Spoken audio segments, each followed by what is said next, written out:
In a world where racial tensions simmer just below the surface, an entitled woman known as Karen takes her prejudices to an extreme. One fateful night, in a moment of blind rage and entitlement, she runs over a black police officer, Officer James Thompson, as he attempts to enforce the law and protect his community. Thinking she can escape the consequences of her actions, Karen flees the scene, unaware that the universe has a way of ensuring justice prevails. As the story unfolds, we witness the aftermath of her choices and the ripple effects they create within the calm. This story tackles the critical issues of racism, justice, and the importance of accountability. As you journey through Karen's life and the events that unfold, we invite you to reflect on your own experiences and perceptions.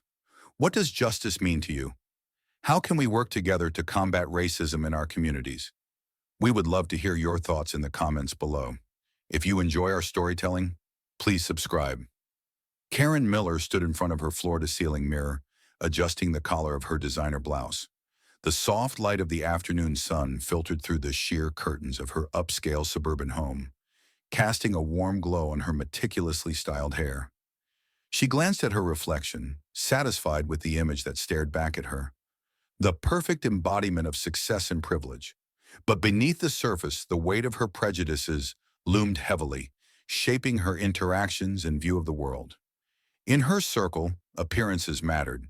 Karen was the queen bee among her friends, the woman everyone admired or envied at the exclusive country club. Her wealth and status afforded her a lifestyle that was unattainable for most. She drove a luxury SUV, wore designer clothes, and dined at the finest restaurants. Yet there was a darkness in her heart, a deep-seated belief that people of different races were somehow inferior. "Karen, are you ready yet?" called her husband Mark from the kitchen. His voice pulled her from her thoughts.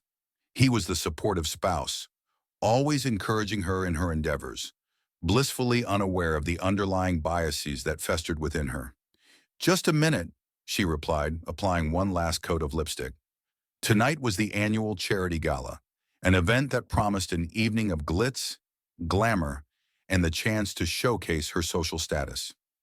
As she descended the staircase, the clinking of her heels echoed against the polished hardwood floors. She spotted Mark in the kitchen, preparing a quick bite before they left. He was oblivious to her swirling thoughts about the evening and how she would be perceived. "Karen, you look stunning," he said, admiring her as she entered the room. "Thank you, darling. I aim to impress," she replied with a hint of a smile, though her mind was elsewhere. She thought about the guests they would encounter, the influential, the affluent, and the powerful. She could already picture the conversations that would unfold, filled with pretentious remarks and subtle jabs about those less fortunate. Meanwhile, across town, Officer James Thompson was preparing for his night shift. A dedicated member of the police force, he prided himself on serving and protecting his community. His uniform was crisp and clean, reflecting his commitment to the job. He lived in a modest apartment, his savings directed toward helping his younger siblings through school. James understood the struggles of his community intimately, having faced the challenges of systemic racism and prejudice throughout his life. He wore his badge with honor, determined to make a difference, even in a world that often dismissed the worth of individuals based on their skin color. As he geared up for work, he received a text from his partner, Officer Ramirez.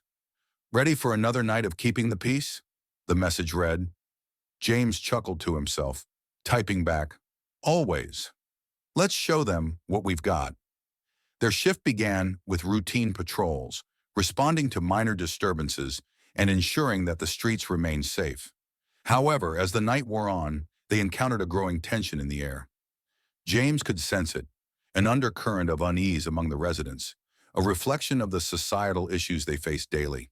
The evening progressed, and Karen and Mark arrived at the gala, a grand affair filled with elegantly dressed guests and extravagant decorations. As Karen mingled, she overheard conversations about crime rates, the economy, and the usual gossip about their neighbors. Yet one topic stood out: a recent rise in car thefts in their community, which seemed to be attributed to "those people," a euphemism she had heard all too often. As she sipped her drink, her gaze drifted toward a group of officers stationed near the entrance. Among them was Officer Thompson, whom she recognized from news reports highlighting his dedication to community service. Despite his accolades, Karen felt an instinctive disdain. Her upbringing had taught her to regard him with skepticism, as though his achievements were merely a reflection of affirmative action rather than hard work. Later that night, after the gala had reached its peak, Karen decided to leave early. She felt a sense of entitlement as she maneuvered through the crowd, brushing past guests without a second thought.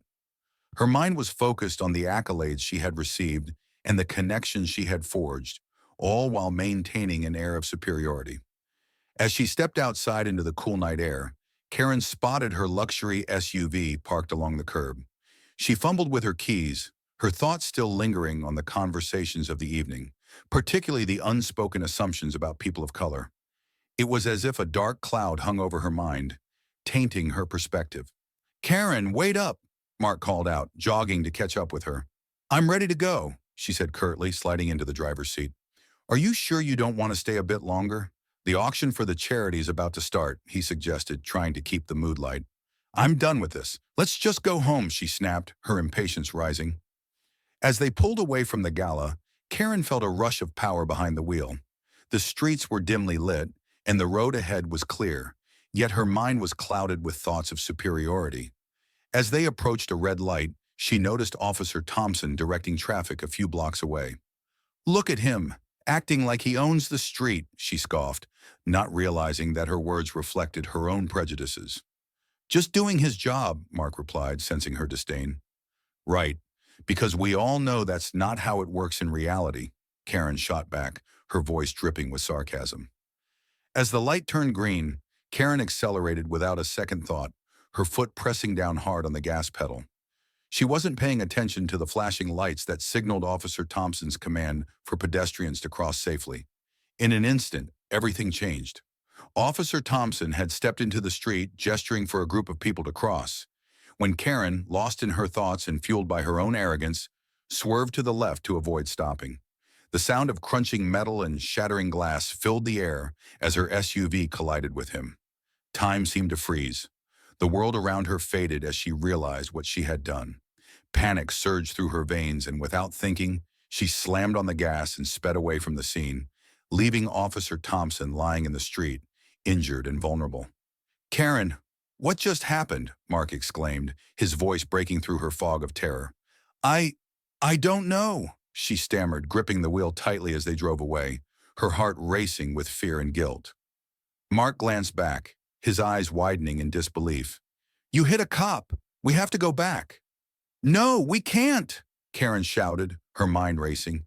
"If we go back, they'll arrest us. We can't afford that." As they drove in silence, the weight of the incident bore down on her. Karen's thoughts spiraled into a chaotic whirlwind of fear and justification. She was a respected member of the community. How could she face the judgment and consequences of her actions? "Call 911, Mark urged, his voice shaking. "No," she yelled, her emotions boiling over. "I can't. We can't. I won't lose everything because of a mistake." The rest of the ride home was filled with tension, the silence thick with unspoken words. Karen's heart raced, her mind racing with justifications and excuses, all while Officer Thompson lay injured and alone, fighting for his life. The sun rose the next morning, casting a golden light over the city. But for Karen, the dawn brought no relief. She tossed and turned in bed, haunted by nightmares of the collision. Guilt gnawed at her insides, but she buried it beneath layers of denial and anger. Mark, sensing the weight of the night's events, tried to reach out. "Karen, we need to talk about what happened. It's not going to go away." "I know what I did, Mark. But what do you want me to say? I panicked." She shot back, her voice filled with defensiveness. "Maybe we should go to the police," he began, but Karen cut him off. "No, you don't understand. I can't do that," she exclaimed, her eyes wild with fear. As the day progressed, the news broke about the incident. Reports flooded social media, painting a grim picture of a police officer critically injured in a hit-and-run. Karen's heart sank as she read the headlines, realizing that the officer in question was none other than James Thompson. Feeling a pang of guilt, she quickly shut her laptop, but the damage had been done. The weight of her actions settled heavily on her shoulders. The news of Officer James Thompson's critical condition spread like wildfire throughout the community. Social media was abuzz with speculations and condemnations, with hashtags like #Justice for Thompson trending as concerned citizens rallied around the injured officer. At the local diner, a gathering of residents filled the booths, their conversations a mixture of anger and sorrow. It was here that Karen first sensed the brewing storm. As she entered, the chattering ceased momentarily, eyes turning toward her with a mix of curiosity and disdain. She felt the weight of their gazes, her heart pounding in her chest. "Did you hear about what happened to Officer Thompson?" One woman whispered loudly, her voice carrying across the room. "It's disgusting. How could someone do such a thing?" Karen's stomach churned.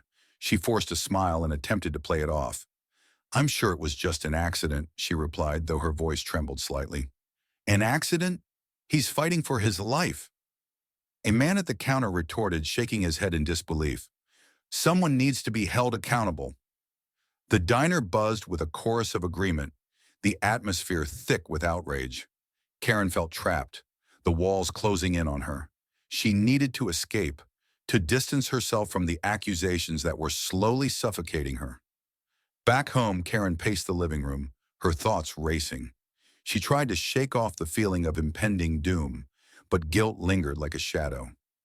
Mark watched her with concern, sensing the turmoil within her. "Karen, we can't ignore this," he said, his voice steady but firm. "You need to do the right thing. Go to the police." "What would I say? Oops, I hit him and drove away? I can't face that," she exclaimed, throwing her hands up in frustration. "Staying silent won't make it go away. They'll find out eventually," Mark replied, trying to reason with her. Karen's mind was a whirlwind of justifications. "I was scared. I didn't mean to hurt him. They'll never understand," she shouted, her voice breaking. As the days passed, Karen became increasingly paranoid. She avoided going out, fearing the stares and whispers from neighbors. The incident consumed her thoughts, creating a rift between her and Mark, who grew increasingly frustrated with her unwillingness to confront the truth. Meanwhile, Officer Thompson lay in a hospital bed, surrounded by the sterile scent of antiseptics and the constant beep of machines monitoring his condition. His family gathered around him, their faces etched with worry. His sister, Lisa, held his hand tightly, tears streaming down her cheeks. "James, please wake up. We need you," she whispered, her voice trembling. Days turned into weeks, and the news of his injury continued to dominate headlines.